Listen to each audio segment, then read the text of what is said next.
ആൽത്തറ മേളം.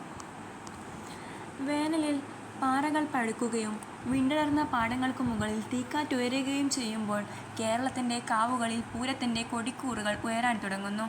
ഇത് തൃശ്ശൂർ പൂരമാണ്. കത്തുന്ന മേടവെയിൽ, വടക്കുംനാഥൻ്റെ മതിലകത്ത് നിരന്നു നിൽക്കുന്ന 15 ആനകൾ, അവയുടെ മുന്നിൽ മതിലകം നിറഞ്ഞ് പുറത്തേക്ക് കവിയുന്ന പുരുഷാരം, താളത്തിൽ ഇളകിയാടുന്ന ആ പുരുഷാരത്തിൻ്റെ നടുക്ക് ചെവിയാട്ടി നിൽക്കുന്ന ആനകളുടെ മുമ്പാകെ കൊട്ടി കൊട്ടി കയറുകയാണ് 60ഓളം ചെണ്ടകളിൽ നിന്നും അനേകം ഇലത്താളങ്ങളിൽ നിന്നും ഏതാണ്ട് അത്രയും കൊച്ചു കുഴലുകളിൽ നിന്നും ഉയരുന്ന പാണ്ടിമേളം. മന്ദവും വിളംബിതവുമായ ഒരവസ്ഥയിൽ നിന്ന് തുടങ്ങി ക്രമേണ ഉയർന്നു വന്ന് അതിപ്പോൾ മുറുകാൻ തുടങ്ങിയിരിക്കുന്നു. ഇളകിയാടുന്ന ആൾക്കൂട്ടത്തിൻ്റെ മധ്യത്തിൽ ഒട്ടൊന്ന് മൂർച്ഛിച്ചും ലേശമൊന്ന് പിൻവാങ്ങിയും കടലുപോലെ കനത്തു നിന്ന മേളം ക്രമേണ ഭയാനകമായ ഒരു കുത്തൊഴുക്കായി കലാശത്തിൻ്റെ മൂർധന്യത്തിൽ ചെന്നു പൊട്ടിച്ചിതറുന്നു. ഈ ഊർജ്ജവിസ്ഫോടനത്തിനു ശേഷമുള്ള നീരവമായ ശാന്തിയിൽ നിന്ന് പിന്തിരിഞ്ഞു നോക്കുമ്പോൾ കാണികൾ അറിയാതെ മധ്യാഹ്നത്തിലെ ചൂടേറിയ 2 മണിക്കൂർ കടന്നുപോയിരിക്കും.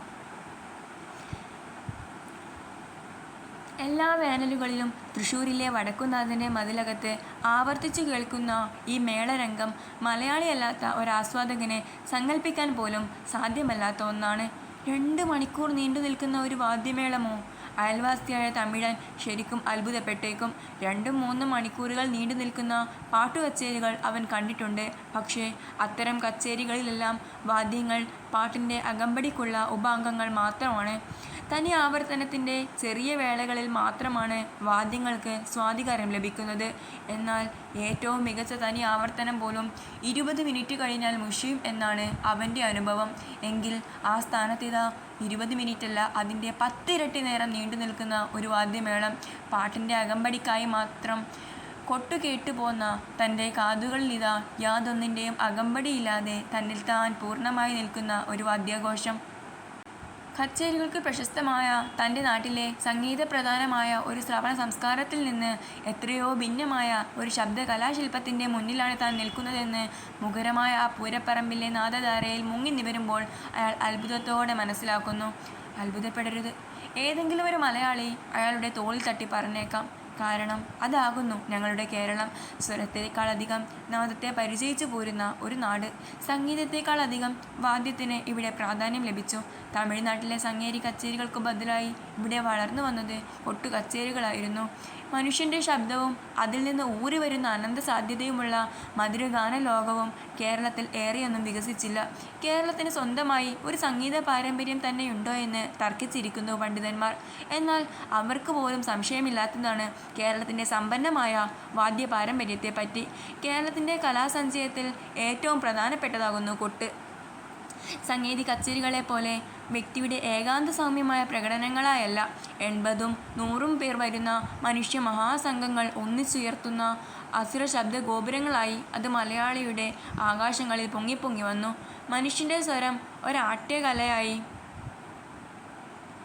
ഇവിടെ വികസിച്ചില്ലെങ്കിലും വാദ്യങ്ങളുടെ നാദം ഇവിടെ പരിചയിക്കപ്പെടുകയും സംസ്കരിക്കപ്പെടുകയും ചെയ്തു. വോയിസിനേക്കാൾ നോയ്സിന് കേരളത്തിൽ ശബ്ദ സംസ്കാരത്തിൻ്റെ പ്രാധാന്യം ലഭിച്ചു. ഒച്ചയെ നാം ഒരു കലയാക്കി വളർത്തി. ഓരോ മേളത്തിൻ്റെയും അന്ത്യത്തിൽ മുഴങ്ങുന്ന വെടിക്കെട്ടിൻ്റെ ഭയാനകമായ സൗന്ദര്യം ഒച്ചപ്പാട് സൃഷ്ടിക്കുന്നതിൻ്റെ കലാഭംഗി അറിഞ്ഞ ഒരു സമൂഹത്തിനല്ലാതെ മറ്റാർക്ക് മനസ്സിലാക്കാൻ കഴിയും? കേരളത്തിലെ വാദ്യങ്ങളുടെ വൈവിധ്യസമ്പന്നമായ ലോകം പരിശോധിക്കുമ്പോൾ ഇവിടെ കൊട്ടിനുള്ള പ്രാധാന്യം ഒന്നുകൂടി വെളിപ്പെടുന്നു.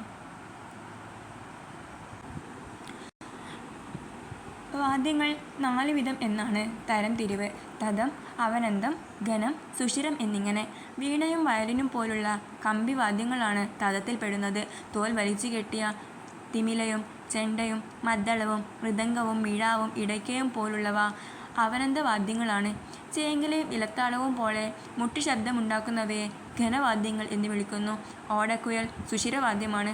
ഈ 4 തരം വാദ്യങ്ങളിൽ തതവാദ്യങ്ങളും സുഷിരവാദ്യങ്ങളും, അതായത് വീണയും ഓടക്കുഴലും, ശുദ്ധ സംഗീതത്തിനുള്ളവയാണ്.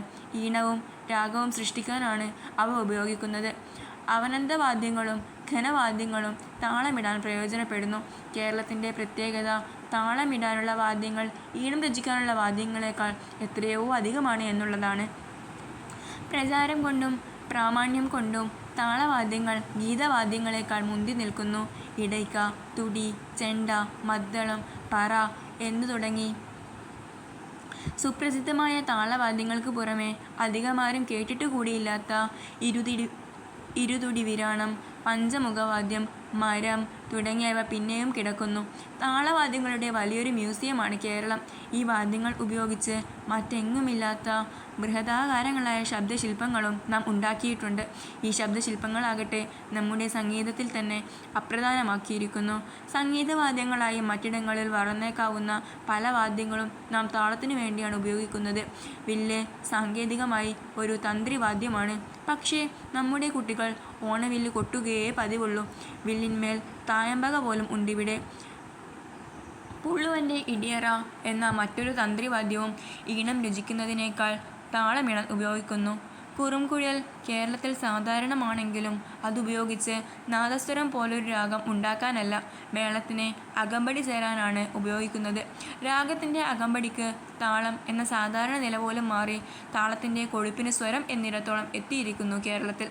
കെ.സി. നാരായണൻ.